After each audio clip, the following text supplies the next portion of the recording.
Korang tahu tak Starlink? Hasil brilian Elon Musk nak bagi internet seluruh planet bumi. Bagi saya Starlink ni adalah sangat-sangat baik sebab dia tak penuh dengan bullshit ataupun tak penuh dengan terms and condition.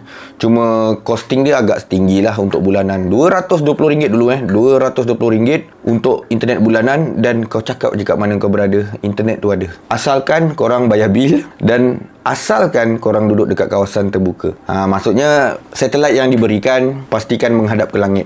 Tak ada halangan pokok sekilo kat atas tu. Jangan. Tak dapat. Dia direct daripada permukaan bumi sampai ke langit. Sebab Elon Musk ada satelit-satelit berorbit rendah yang berpusing dekat muka bumi kita ni. Kemudian sekarang, kalau nak cerita pasal Starlink sekarang, tapi Starlink walaupun dengan harga 220, permulaan dia memang orang sakit juga. Ribu-ribu lah, 1,000-2,000 nak keluar duit semata-mata nak beli hardware tu saja. Internet dah pening sangat, nak pakai tak dapat. Tapi Starlink ada option tu. Dan dia unlimited. Itu yang bagusnya. Sekarang dia lain macam sikit. Website pun bahasa Melayu. Cuba kita tengok-tengok sikit Starlink punya pricing sekarang dan TNC sekarang. Okay, korang tengok dekat gambar ni. Dia ada kediaman light dan kediaman. Terbaik untuk penggunaan yang rendah, isi rumah yang lebih kecil. Terbaik untuk isi rumah. Data tanpa had. Data kurang keutamaan tanpa had. Yang 129 data kurang keutamaan tanpa had. Sekali dengar, sekali baca, aku tak tahu siapa yang cipta website ni.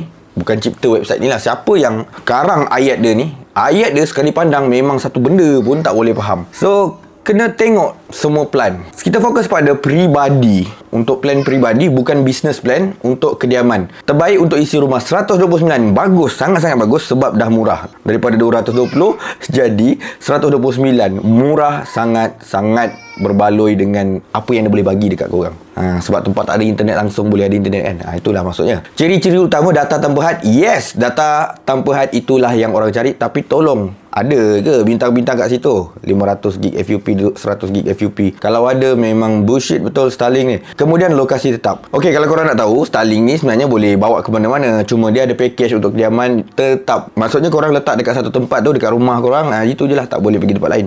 Kalau korang nak pergi tempat lain, dia dah lain package. Okey, plan perkhidmatan bulanan 129 dengan kediaman 220. Sebenarnya kediaman light tu pun dia ada maksud. Dan nanti kita akan tengok lebih lanjut. Lepas tu perayawan. Perayawan ni memberi maksud dekat mana-mana. Kalau perayawan dalam SIM card telco ni maksudnya penggunaan internet luar daripada Malaysia. Tapi saya tak faham apa yang dimaksudkan dekat dalam Starlink punya website. Paling sesuai untuk RV, nomad, pekemah dan bekerja di mana-mana saja.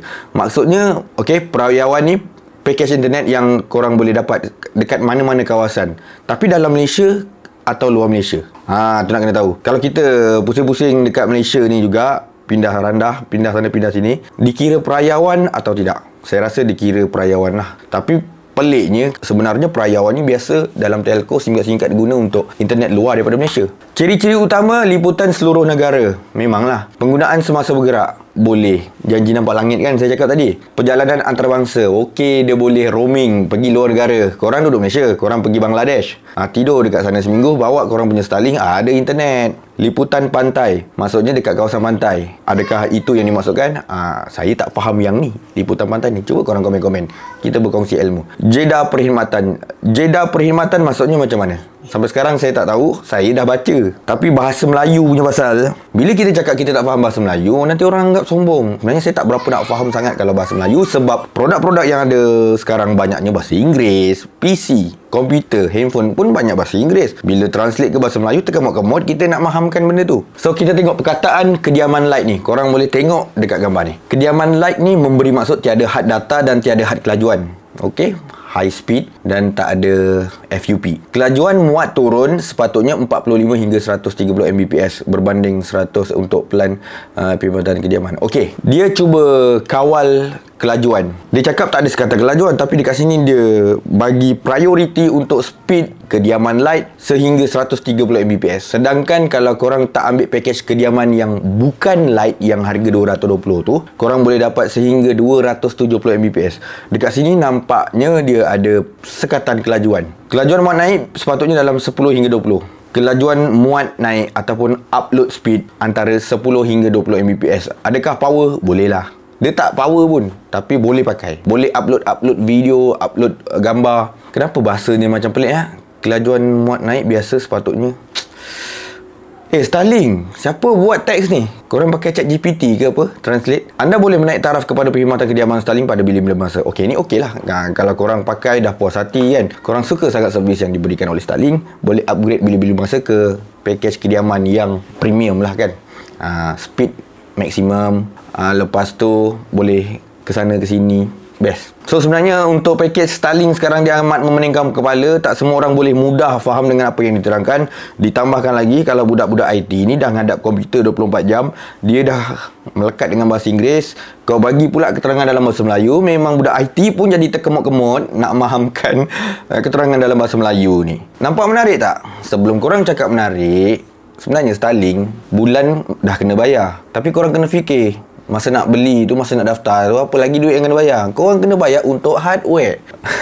Untuk hardware. Untuk hardware Starlink ni, harga dia sehingga 1280. Okey. Macam dekat iklan ni. Ini iklan daripada Starlink kalau korang nampak. Normal price dia bagi 1,600. Tapi dia bagi offer. Yang sekarang dia bagi offer sehingga 7 Julai 2025. Bayar 1,280 dapat hardware tu. Hardware tu maksudnya antena tu lah. Macam piring dia, antena, lepas tu benda-benda seperti router dia apa semua kan, modem router dia. Itulah keperluan tu korang kena beli. Lepas tu pasang, dah tu bayar bil lah bulan-bulan. Macam tu je, kalau tak bayar bil tak dapat guna kot.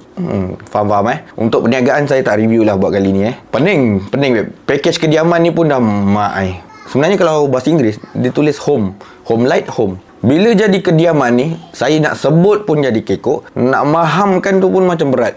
Okey, berbaloi tak Starlink?